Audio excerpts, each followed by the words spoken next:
perhaps historic role of the dinner and engagement Gordon coordinated. Thank you for your participation and dedication to this effort. Months later, on September 3rd, I sent Secretary Pompeo an email to express my appreciation for his joining a series of meetings in Brussels following the Warsaw trip. I wrote, "Mike, thanks for schlepping to Europe. I think it was really important and the chemistry seems promising. Really appreciate it." Secretary Pompeo replied the next day on Wednesday, September 4th, quote, "All good. You're doing great work. Keep banging away." State Department leadership expressed total support for our efforts to engage the new Ukrainian administration. Look, I've never doubted the strategic value of strengthening our alliance with Ukraine. And at all times, our efforts were in good faith and fully transparent to those tasked with overseeing them.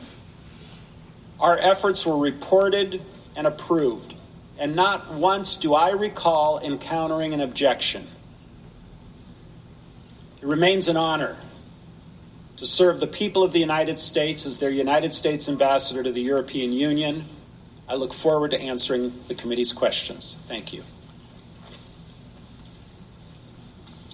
We will now proceed to the first round of questions. As detailed in the memo provided to committee members, there will be 45 minutes of questions conducted by the chairman or majority counsel, followed by 45 minutes for the ranking member or minority counsel.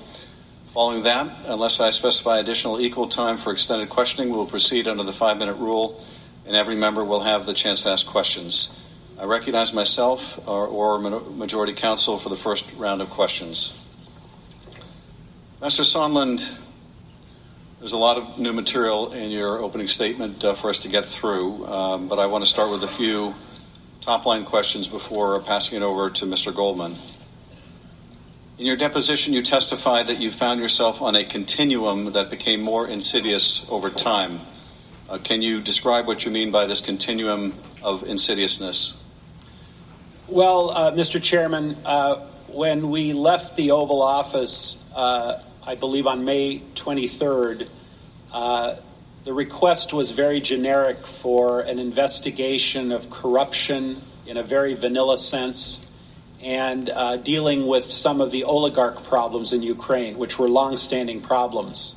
And then as time went on, more specific items got added to the menu, including the Burisma and 2016 election meddling specifically, the DNC server specifically. And over this continuum, it became more and more difficult to secure the White House meeting because more conditions were being placed on the White House meeting. And then, of course, on July 25th, although you were not privy to the call, another condition was added, that being the investigation of the Bidens. I was not privy to the call, and I did not know that the condition of investigating the Bidens was a condition. Correct. You saw that in the call record, correct? It was not in any record I received. But when you did see, I saw that in September, correct.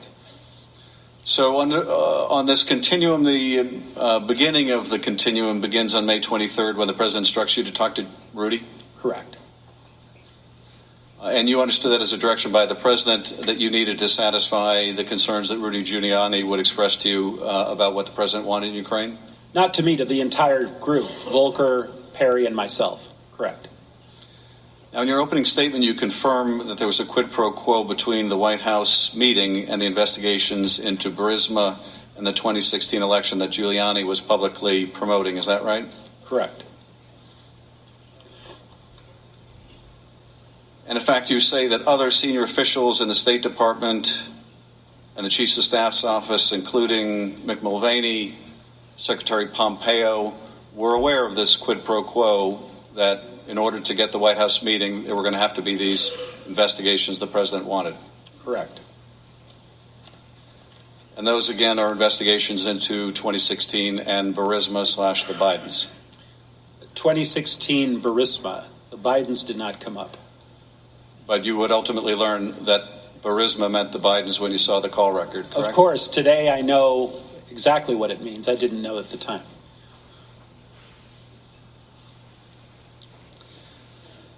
And then on July 26th, you confirm you did indeed have the conversation with President Trump from a restaurant in Kyiv that David Holmes testified about last week. Is that right? Correct. And you have no reason to doubt Mr. Holmes' recounting of your conversation with the president? The only part of Mr. Holmes' recounting that I take exception with is I do not recall mentioning the Bidens. That did not enter my mind. It was Burisma in 2016 elections.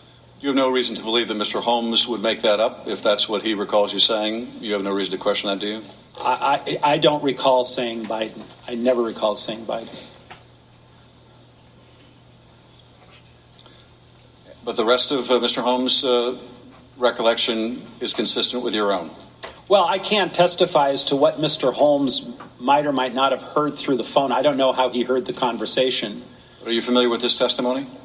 Vaguely, yes. And the only exception you take is to the mention of the name Biden? Correct.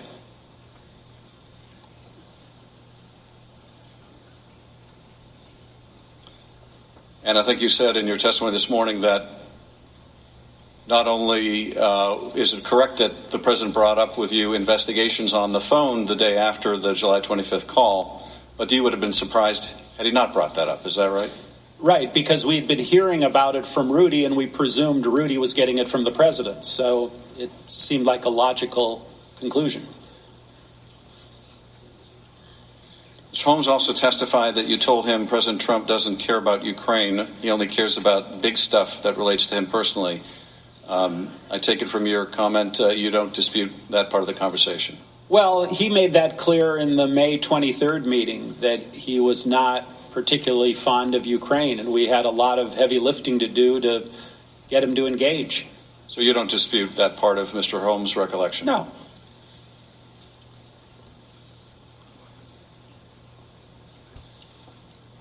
In August, when you worked with Rudy Giuliani and a top Ukrainian aide to draft a public statement for President Zelensky to issue that includes the announcement of investigations into Burisma, you understood that was required by President Trump before he would grant a White House meeting to President Zelensky? That's correct. And the Ukrainians understood that as well? I believe they did. And you informed Secretary Pompeo about that statement as well? I did. Later in August, you told Secretary Pompeo that President Zelensky would be prepared to tell President Trump that his new justice officials would be able to announce matters of interest to the president, which could break the logjam. When you say matters of interest to the president, you mean the investigations that President Trump wanted. Is that right? Correct. And that involved 2016 and Burisma or the Bidens? 2016 and Burisma. And when you're talking here about breaking the logjam, you're talking about the logjam over the security assistance, correct? I was talking logjam generically because nothing was moving. But that included the security assistance, did it not? Correct. And based on the context of that email, this was not the first time you had discussed these investigations with Secretary Pompeo, was it? No. He was aware of the connections that you were making between the investigations and the White House meeting and security assistance? Yes. Did he ever take issue with you and say, no, that connection is not there or you're wrong? Not that I recall.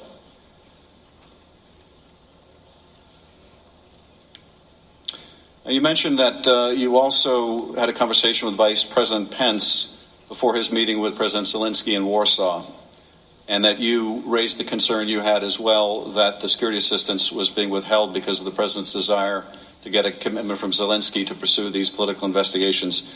What did you say to the vice president?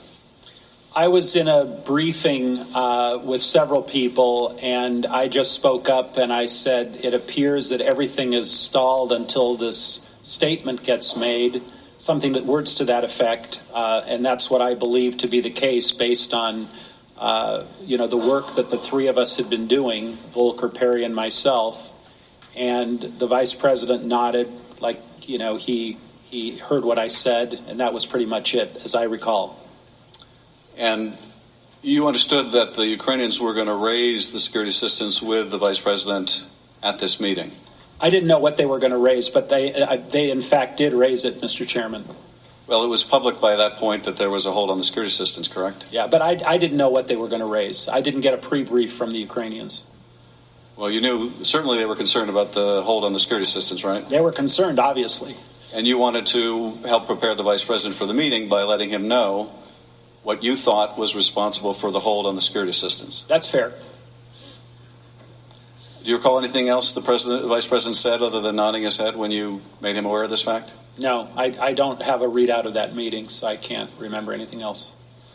And it was immediately after this meeting between the vice president and Zelensky that you went to speak with Yermak, and you told him similarly that in order to release the military assistance, they were going to have to publicly announce these investigations. Yeah, much has been made of that meeting, and it really wasn't a meeting. What happened was everyone got up after the bilateral meeting between President Zelensky and Vice President Pence, and people do what they normally do. They get up, they mill around, they shake hands, and I don't know if I came over to Yermak or he came over to me, but he said, what's going on here? And I said, I don't know. It might all be tied together now. I have no idea. I was presuming that it was, but it was a very short conversation. Well, in that short conversation, as you would later relay to Mr. Morrison and Ambassador Taylor, you informed Mr. Yermak that they would need to announce these investigations in order to get the aid, did you not? Well, Mr. Yermak was already working on those investigation, or on the statement about the investigations. And you confirmed for him that he needed to get it done if they were going to get the military aid? I likely did.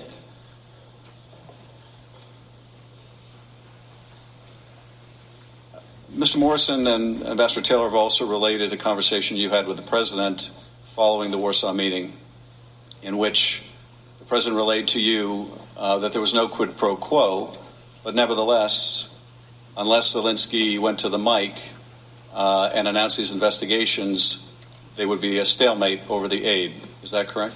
That's correct. And that was an accurate reflection of your discussion with the president? Well, that email was not artfully written. I'm the first to admit. What I was trying to convey to Ambassador Taylor after his frantic emails to me and to others about the security assistance, which, by the way, I agreed with him. I thought it was a very bad idea to hold that money. I finally called the president. I believe it was on the 9th of September. I can't find the records, and they won't provide them to me. But I believe I just asked him an open-ended question, Mr. Chairman. What do you want from Ukraine? I keep hearing all these different ideas and theories and this and that. What do you want? And it was a very short, abrupt conversation. He was not in a good mood. And he just said, I want nothing. I want nothing. I want no quid pro quo. Tell Zelensky to do the right thing. Something to that effect.